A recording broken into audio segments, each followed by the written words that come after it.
सी और C plus plus में जब भी हमें कोई कैलकुलेशन करना हो, कोई कंपैरिजन करना हो या फिर कोई वैल्यू ट्रांसफ़र करना हो तो हम ऑपरेटर का यूज़ करते हैं।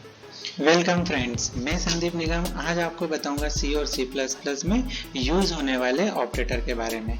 इस वीडियो में हम समझेंगे binary operator, unary operator, ternary operator, साथ ही में arithmetical operator, relational operator, bitwise operator, logical operator, assignment operator और कंपोजिट ऑपरेटर, साथ ही में इंक्रीमेंट ऑपरेटर, डिक्रीमेंट ऑपरेटर और प्रीफिक्स और पोस्टफिक्स के बारे में। चलिए शुरू करते हैं। सबसे पहले समझते हैं बाइनरी ऑपरेटर। जैसा कि आपको नाम से ही क्लियर हो रहा है, बाइनरी यानी कि दो, ऐसा ऑपरेटर जिसके दोनों तरफ आइडेंटिफायर हो, उस ऑपरेटर को हम बाइनरी ऑपरेटर बोलते हैं। देखिए यहाँ पर जो प्लस है वो एक ऑपरेटर है और इसके दोनों साइड, एक साइड है और एक साइड बी है, इसलिए यह बाइनरी ऑपरेटर हुआ।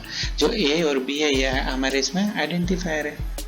इसके बाद जो दूसरा आता है वो होता है यूनरी ऑपरेटर। यूनरी ऑपरेटर का मतलब क्या होता है कि एक यानी कि ऐसे ऑपरेटर जो एक ही साइड में लगते हैं। तो एक ही साइड में लगने वाले हमारे जो ऑपरेटर हो गए वो इस तरीके से हो गए, जैसे कि यहाँ पर देखिए ए जो है वो आइडेंटिफायर और प्लस प्लस जो है ऑपरेटर है।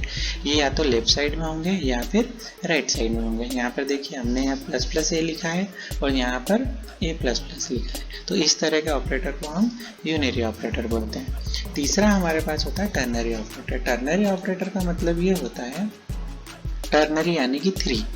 तो टर्नरी से आप ऐसा बोल सकते हैं कि यह जो ऑपरेटर है उसमें एक क्वेश्चन मार्क और कॉलन और इनके लेफ्ट में भी वैल्यू होती है यानी कि आइडेंटिफायर होते हैं, राइट में भी आइडेंटिफायर होते हैं और सेंटर में भी आइडेंटिफायर होते हैं, इसलिए इसे टर्नरी ऑपरेटर कहा जाता है। अरिथमेटिकल ऑपरेटर में हमारे पास प्लस, माइनस, मल्टीप्लाई, डिवाइड और रिमाइंडर, इतने ऑपरेटर होते हैं। प्लस से हम प्लस करते हैं, ऐड करते हैं, इससे हम सब्सट्रैक्ट करते हैं, इससे हम मल्टीप्लाई करते हैं, यहाँ पर हम डिवाइड करते हैं और यहाँ पर हम रिमाइंड निकालते हैं। तो यह बहुत सिंपल ऑपरेटर होते हैं जिनका सबसे ज़्यादा उपयोग हम करते हैं और इन्हें अरिथमेटिकल की श्रेणी में लिया जाता है।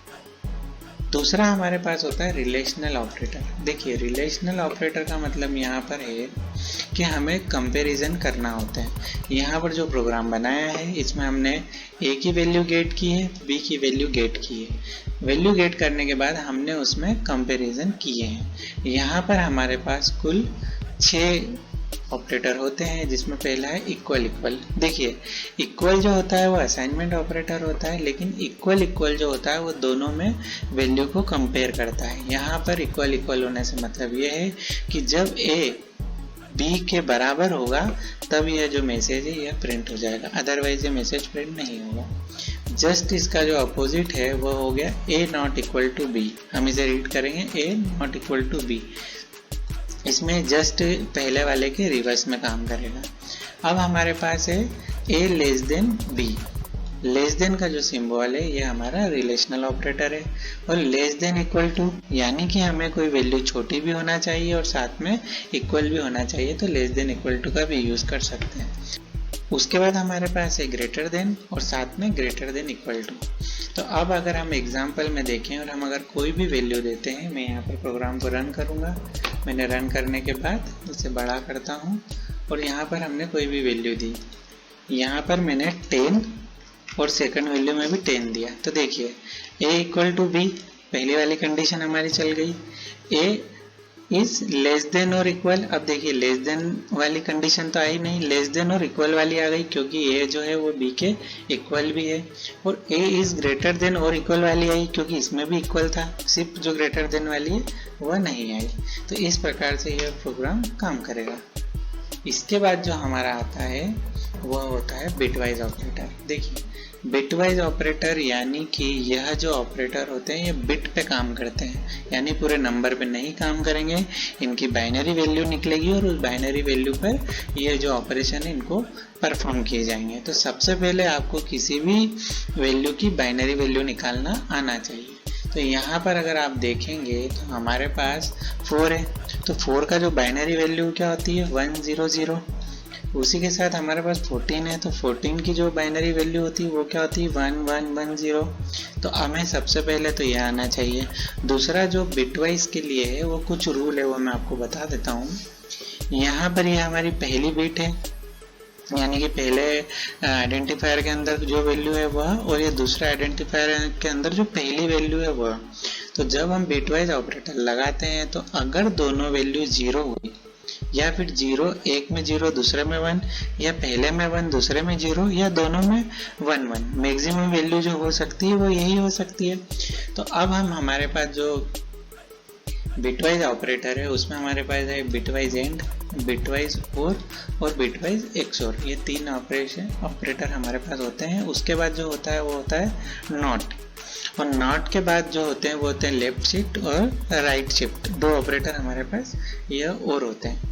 तो अब हम सबसे पहले जो समझते हैं वो होता है बिटवाइज एंड। अब बिटवाइज एंड का मतलब क्या है कि जब दोनों ही ऑपरेटर में वैल्यू 1 होगी तब ही यह 1 होगा, अदरवाइज ये हमेशा 0 होगा। यानी कि दोनों ही कंडीशन ट्रू होना चाहिए, हम ऐसा भी बोल सकते हैं, या दोनों में 1 हो। वैसा ही जब हम बिटवाइज और के बारे में बात करते हैं तो बिटवाइज और में जब दोनों में ही 0 होगी तभी वो 0 होगा, अदरवाइज यदि एक में 1 होती है या फिर दोनों में 1 होती है तो हमेशा उसकी वैल्यू 1 होगी।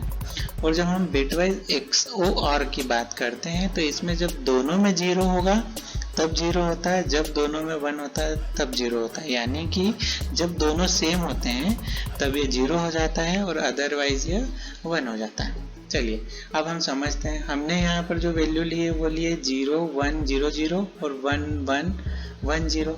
अब अगर हम इस कंडीशन पर a एंड b निकालते हैं तो आप जब a और b निकालेंगे तो क्या होगा,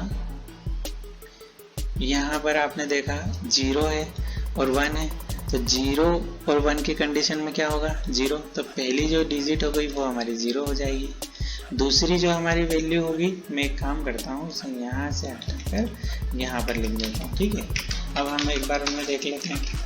अब हम क्या लगा रहे हैं, एंड ऑपरेटर लगा रहे हैं। तो एंड ऑपरेटर लगाने में हमने क्या किया, 0 1 तो 0 हो गया, जो 1 1 है वह 1 हो जाएगा, 0 और 1 फिर से 0 हो जाएगा, और 0 0 तो 0 हो जाएगा। तो हमारा जो रिटर्न आया वो क्या है, 0 1 0 0 0 1 0 0, डेसिमल में किसके बराबर था, 4 के। तो यहाँ पर जब आप प्रिंट करेंगे तो वैल्यू क्या प्रिंट हो जाएगी, 4 प्रिंट हो जाएगी। ठीक इसी तरह यदि मुझे और लगाने की बात करेंगे तो अब हम क्या करते हैं, और लगाते हैं। तो और लगाने के लिए हमने यहाँ पर आप देखिए कि 0 और 1 दोनों में से एक 1 होना चाहिए, तो यहाँ पर क्या आ गया, 1 आ गया। फिर क्या था, 1 और 1 तो स्वाभाविक है 1 आ जाएगा। यहाँ पर फिर क्या है हमारे पास, 0 और 1 तो फिर 1 आ जाएगा। जब यहाँ दोनों में 0 है तो यहाँ पर क्या आ जाएगा, 0। तो इसकी जो वैल्यू है वो क्या हो गई, 14 हो गई। तो यह हमारा बिटवाइज और हो गया। ठीक इसी प्रकार जो तीसरा है वो क्या है हमारा, XOR। तो XOR अभी हमने क्या देखा था, मैं इसे समझाने के लिए यहाँ रख लेता है ना। अब जब आप देखेंगे तो 108 की क्या बात थी कि जब दोनों में सेम होगा तो 0 होगा। तो यहाँ में देखिए दोनों में सेम है, नहीं है तो 1 हो गया। यहाँ दोनों में सेम है सेकंड वाले में तो 0 हो गया। फिर यहाँ पर एक में 0 और एक 1 है तो फिर 1 हो गया, और यहाँ पर फिर 0 है तो यहाँ 0 हो गया। तो जब हम a और b का XOR करेंगे तो वो वैल्यू क्या आ गई, 1010, जो कि डेसिमल में क्या होती है, 10 के इक्वल होती है। ठीक है, अब हम नेक्स्ट करते हैं नॉट। तो नॉट का देखिए सीधा सा है, बिटवाइज नॉट बोला जाता है। यदि इसमें 1 है तो 0 हो जाएगा और 0 है तो 1 हो जाएगा। अब हमारे पास वैल्यू क्या थी, वो 0 1 0 0। तो जब हम 0 की जगह 1 और 1 की जगह 0 करेंगे तो ये क्या हो जाएगा, 1 0 1 1। तो आप देखेंगे जब नॉट कंडीशन लगाएंगे तो वो क्या हो जाएगी, 1 0 1 1 1 0 1 1। अब वो है नेगेटिव नंबर तो वो किसके बराबर होता है, -5 के बराबर होता है ना। अब हम नेक्स्ट समझते हैं शिफ्टिंग का। यहाँ पर 2 तरह की शिफ्टिंग होती है, लेफ्ट शिफ्ट और राइट शिफ्ट। जब भी आप किसी को भी लेफ्ट में शिफ्ट करेंगे तो जैसे कि अभी मेरे पास ए में क्या रखा हुआ है, ए की मेरे पास वैल्यू है 1 0 0। देखिए मैं आपको समझाने के लिए यहाँ पर क्या करता हूँ, मैंने लिया 1 0 0 मेरे पास ए में रखा हुआ है, आगे से यहाँ पर नहीं है तो इसका मतलब 0 है। अब मैं इसे लेफ्ट में शिफ्ट करता हूँ 1 डिजिट। अब मैं जब इसे लेफ्ट में शिफ्ट करूंगा तो क्या होगा, पीछे से एक 0 और जुड़ जाएगी। तो पीछे से एक 0 जुड़ जाएगी तो आप अगर इसे देखेंगे तो जो 1 0 0 था, 1 0 0 यानी क्या था, जब 1 0 0 इक्वल टू किसके होता है, 4 के। और अब ये एक खसकने पे क्या हो गया 1 0 0 0। अब यह किसके इक्वल होता है 8 के। तो यानी कि जब आप किसी को भी एक बार लेफ्ट शिफ्ट करते हैं तो लेफ्ट शिफ्ट करने से वो क्या हो जाता है मल्टीप्लाई बाय 2 हो जाता है बिट वाइज के केस में। तो जो 4 थी वो क्या हो गई 8 हो गई। आया समझ में। सेम ऐसा अगर आप इसे राइट शिफ्ट कर देते हैं, अब देखिए इन्होंने क्या किया बी को राइट शिफ्ट किया। अब बी में हमारे पास क्या है 14 है। अब 14 की जो वैल्यू है वो है हमारे पास 1 1 1 0। अब आपने यहाँ पर लिखा 1 1 1 0 और आप इसे क्या कर रहे हैं राइट में शिफ्ट कर रहे हैं। तो राइट में शिफ्ट करेंगे तो यह वाली 0 हट जाएगी और इसके पहले एक 0 लग जाएगी, यानी कि राइट में शिफ्ट हो गया। तो राइट में शिफ्ट करने में जहाँ हमारे पास पहले 1 0 इक्वल टू क्या था 14 और जब हमने इसे राइट में शिफ्ट किया तो राइट में शिफ्ट करने के बाद इसकी वैल्यू क्या हो गई 7। तो यानी कि हम ये बोल सकते हैं कि जब वो मल्टीप्लाई बाय 2 करता है राइट शिफ्ट लेफ्ट शिफ्ट तो राइट शिफ्ट क्या करेगा डिवाइड बाय 2 कर देगा। यानी कि अगर हमें किसी भी बिटवाइज ऑपरेटर से किसी भी बाइनरी वैल्यू को डिवाइड बाय 2 करना है तो हम क्या करेंगे राइट शिफ्ट का यूज़ कर लेंगे। तो इस तरीके से आपका बिटवाइज का काम कंप्लीट हो गया। ठीक है, अब हम अगला समझते हैं लॉजिकल ऑपरेटर। तो लॉजिकल ऑपरेटर यानी कि यह एक तरह से कंडीशन चेक करने के लिए काम आता है। अब हमारे पास कोई एक कंडीशन ही है और दूसरी कंडीशन ही है, जैसा अभी हमने जस्ट बिटवाइज में पढ़ा सेम ऐसा है, लेकिन ये पर्टिकुलर बिट पे काम ना करते हुए ये पूरे नंबर पे काम करेगा। पहली चीज ये 1 और 0 के लिए यहाँ पर जो वैल्यू होगी वो 0 1 है जिसे हम ट्रू फॉल्स बोलेंगे। तो हम ये भी बोल सकते हैं कि जब दोनों कंडीशन ट्रू हो या कोई एक कंडीशन ट्रू, जो अभी हमने टेबल देखी थी सेम ऐसी टेबल है, लेकिन यहाँ पर इसे क्या बोला जाएगा लॉजिकल एंड और यहाँ क्या बोला जाएगा लॉजिकल और, है ना। यहाँ बिटवाइज नहीं बोलेंगे, बिटवाइज जहाँ बोला या बिटवाइज यूज किया, बिटवाइज में आप सिंगल सिंगल यूज कर रहे थे और यहाँ पर हम डबल डबल यूज कर रहे हैं, इसलिए इसे लॉजिकल बोला गया। ठीक है, अब आप देखेंगे कि कंडीशन तो सेम है।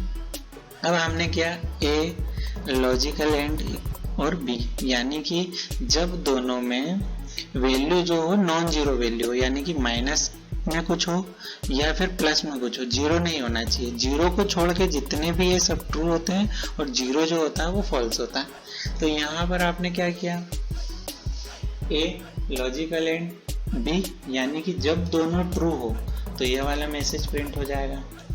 जब दोनों का ही ट्रू होना जरूरी, यानी कि यह 1 1 वाली कंडीशन, तो 1 1 वाली कंडीशन में ही ये मैसेज आएगा, अदरवाइज सब जगह ये मैसेज कभी भी नहीं आएगा, जीरो आएगा। जब हम लॉजिकल और की बात करते हैं तो और में क्या होता है, जब दोनों में जीरो हुए तभी जीरो आता है, लेकिन जब भी दोनों में से किसी में भी एक में 1 हुआ तो 1 रिटर्न होता है। तो यहाँ पर देखिए ए है और यहाँ लॉजिकल और लग के बी है, तो जब दोनों में से किसी में भी एक में वैल्यू होगी तब ये वाला वेरिएबल प्रिंट हो जाएगा। इसके बाद हमारे पास नॉट है। नॉट यानी कि क्या, जब वैल्यू 0 होगी तो 1 हो जाएगी, 1 है तो 0 हो जाएगी। Next assignment operator.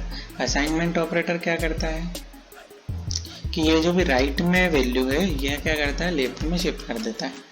तो यहाँ पर 10 है तो वो कहाँ पर आ गया ए में आ गया। तो अब मैं जब भी ए को प्रिंट करूँगा तो मुझे वैल्यू क्या मिल जाएगी 10 मिल जाएगी।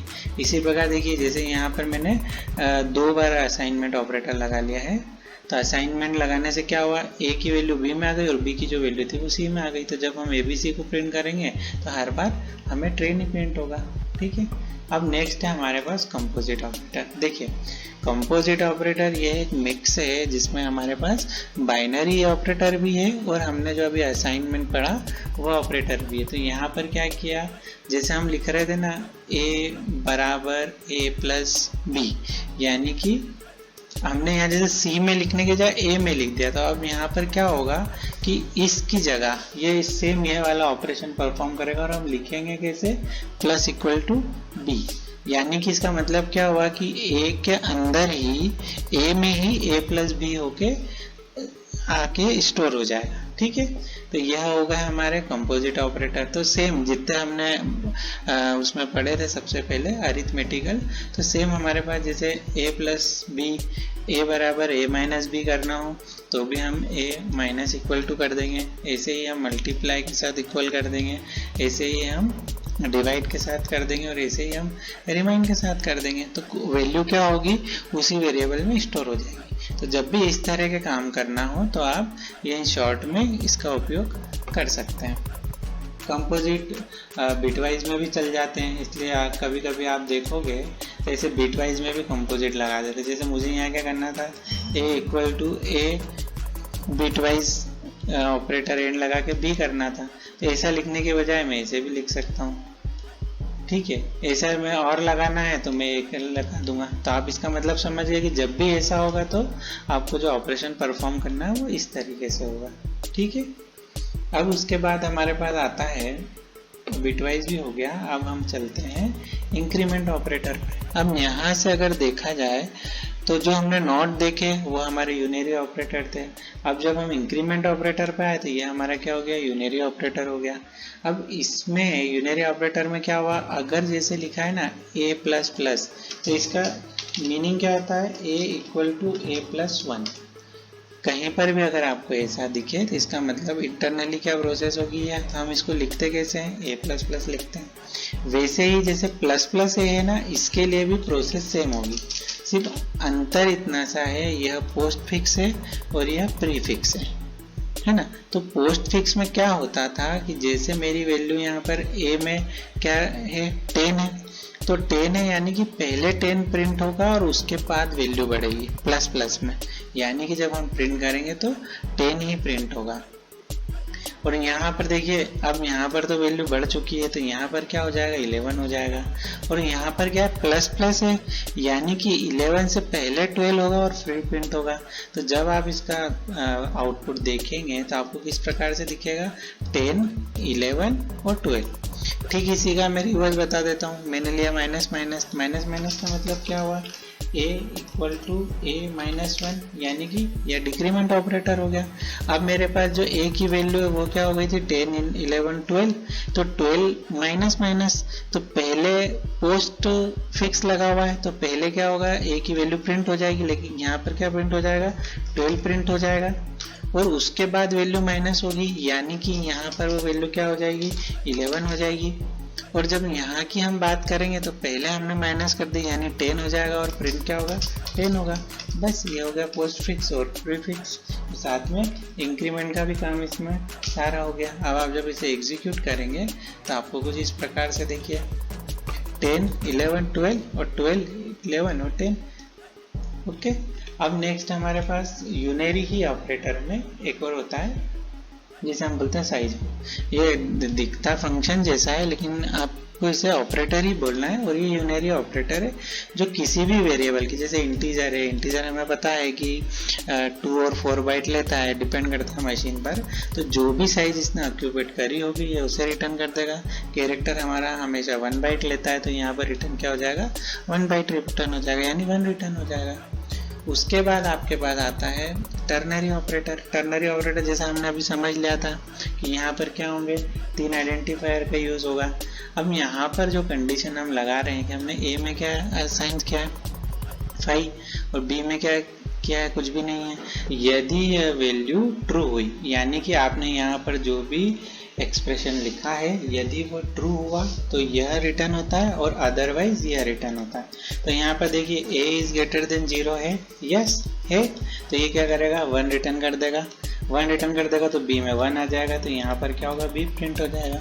और यदि यह नहीं होता, मतलब यानी कि ये कंडीशन फॉल्स होती तो b में क्या आता है, 0 आ जाता।